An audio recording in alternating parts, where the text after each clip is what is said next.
Hi everyone, I'm Maria, and you won't believe the nightmare my perfect romance turned into. But let's start from the beginning.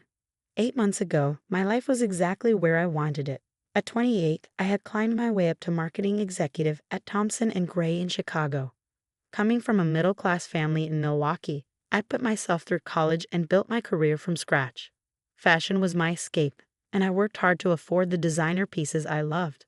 One Friday evening, my best friend and coworker Sarah dragged me away from a proposal I'd been staring at for hours. "Burl, you need to stop staring at that proposal and come to happy hour," she insisted. "That new wine bar downtown is calling our names." And that's where I met James Cooper. Tall, charming, and successful as a pharmaceutical sales manager, he literally bumped into me at the bar, spilling my wine. "Let me buy you another, and maybe dinner to make up for it," he said with an easy smile. One dinner turned into 8 magical months. James was everything I dreamed of: attentive, romantic, and utterly captivated by me. When he proposed at the top of the Hancock building, I didn't hesitate for a second. "You're going to be a wonderful addition to our family," his mother Patricia gushed when I first met her. Patricia lived in a mansion in Lake Forest. She was clearly from old money. Her husband Michael was quieter, kind but reserved, and James's sister Victoria seemed distant. "Don't worry about the wedding planning, dear," Patricia said, patting my hand. "I know all the best vendors." And that's when things started to shift. "Mom, Maria really wants the reception at the Drake," Victoria argued during a planning session. "Nonsense. The country club is far more appropriate. Robert, don't you agree?" Patricia turned to her silver-haired friend, who was somehow always around. "The country club has much better connections," he replied, sharing a knowing look with Patricia. Soon, every decision became a battle. My chosen flowers were too modern. The band was too loud. Even my dress was too flashy. "Honey, maybe Mom has a point about the venue," James started saying one night. "She does know best about these things." "But it's our wedding," I protested. "Maria, dear," Patricia would chime in with a serene smile, "I'm only thinking of what's best for the family's image. You'll understand once you're part of our world." Even Sarah was starting to worry. "She's totally trying to control everything. Are you sure James is worth all this?" I kept brushing her off, insisting that everything would be fine. But doubt was creeping in. The night before the wedding, during the rehearsal dinner, Patricia cornered me. "Those shoes you chose for tomorrow, they're quite tall, aren't they?" "They're Louboutins," I replied, "my splurge for the big day." She pursed her lips. "We'll see about that." Looking back, I should have seen the warning signs. But there I was the morning of my wedding, getting ready with Sarah and Victoria, convinced I was about to start my perfect life. If only I'd known what Patricia had planned for my special day. Just before the ceremony, Patricia pulled James aside, speaking loud enough for everyone to hear. "Darling, have you seen the shoes Maria is wearing? She'll tower over you in all the photos." "Mom, it's fine," James started. "It's absolutely not fine. In our family, it's tradition for the bride to appear demure. Robert, you remember how my sister-in-law caused such a scandal." "These shoes cost me a fortune," I protested, feeling my dream day slipping away. "Babe, maybe you could just, take them off for the photos," James asked, not meeting my eyes. "You can't be serious." Sarah jumped in. "This is ridiculous," but Patricia was already announcing to the gathering guests. "In our family, we have such beautiful traditions. Maria has graciously agreed to honor them." Humiliated, I stepped out of my precious Louboutins. The cold church floor sent a shiver through me as I caught Sarah overhearing Patricia whispering to her country club friends. "Did you see how quickly she took them off? That's how you put these social climbers in their place." She needed to learn early who really runs this family. 3 weeks later, the wedding photos arrived. There was Patricia, front and center, wearing 4-inch heels taller than the ones she forced me to remove. But this was only the beginning. After the honeymoon, Patricia started showing up at our condo unannounced. "Oh dear, is this what you call organized?" she'd say, running her finger along the furniture. "And that smell." Another attempt at cooking. "James likes my cooking," I defended, but she shook her head. "James was raised on proper meals. Speaking of which, son, the house I mentioned near us in Lake Forest just listed." "Mom, we agreed on Lincoln Park," I protested. "Actually, babe," James interrupted, Maybe we should look at it. Being closer to family would be nice. Even our plans to start a family weren't safe from her meddling. One evening, she dropped by during dinner. Not pregnant yet. At your age? She asked, arching an eyebrow. Perhaps it's for the best. Your career keeps you so busy, but James always wanted to be a young father. That's none of your business, I snapped. Maria, James scolded, don't talk to my mother that way. She's just concerned. Later that night, he confronted me. Maybe you could cut back at work. Mom's right about starting a family. I stared at him, this man who once loved my ambition now parroting his mother's words. The barefoot bride moment had been only the beginning. Every day, I was losing more of myself, and James was letting it happen. Your career isn't everything, he continued. Your mom says, your mom says, your mom says. Do you have any thoughts of your own anymore? I asked, exhausted. That night, as we slept in separate rooms, I realized my perfect life wasn't just cracking, it was shattering. Then the truly disturbing signs began. I noticed our mail looked tampered with, and when I checked our bank statements, I found transfers I didn't recognize. Hey, did you move money from our joint account? I asked James over breakfast.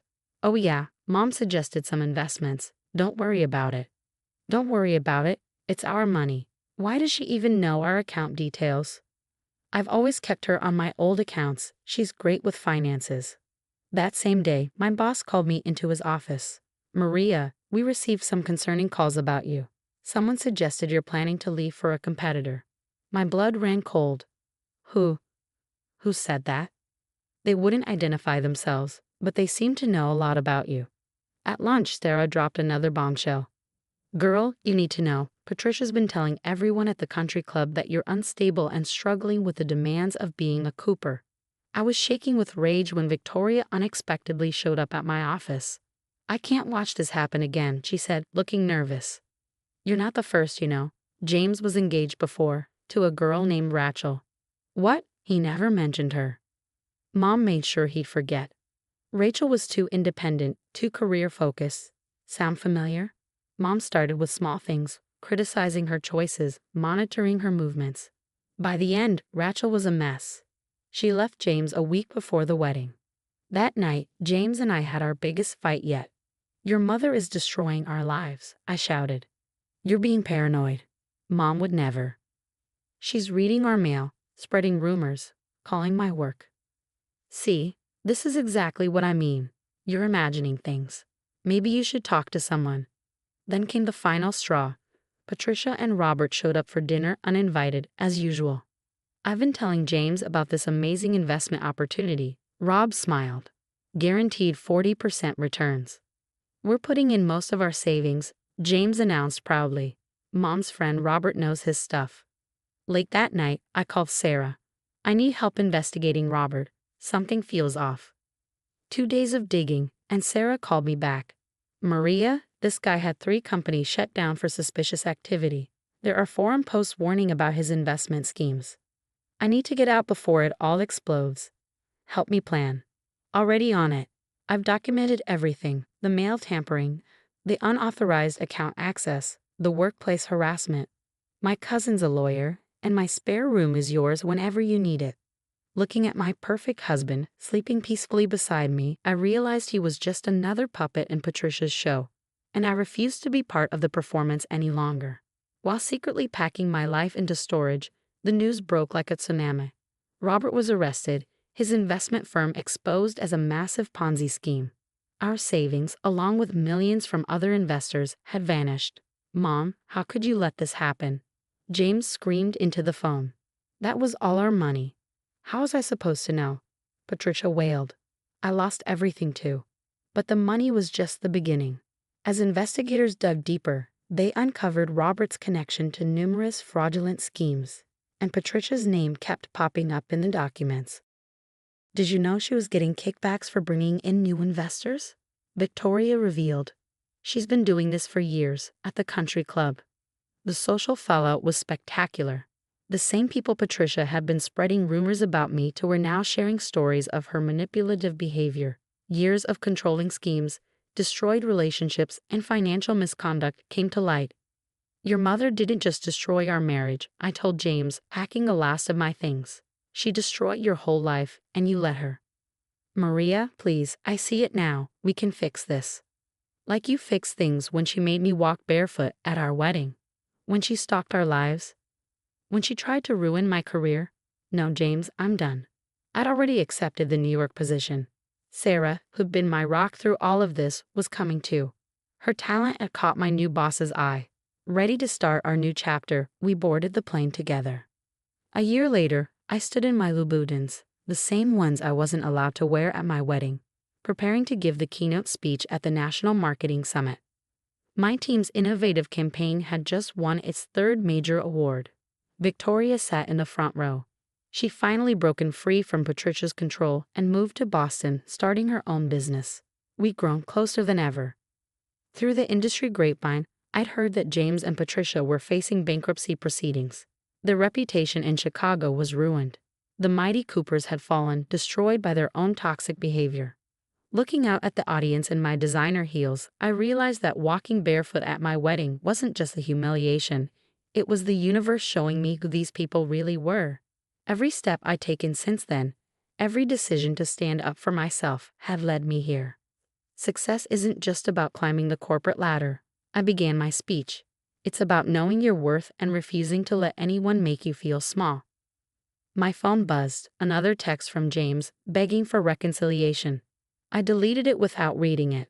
Some people don't deserve a second chance to walk all over you. What would you have done when Patricia demanded you remove your shoes at your own wedding? Would you have stood your ground and risked ruining the ceremony, or complied to keep the peace like I did?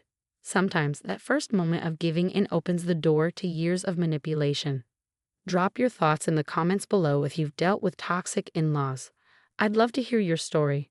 Don't forget to like and subscribe for more real-life stories about overcoming toxic relationships and standing up for yourself. Trust me, there's plenty more where this came from.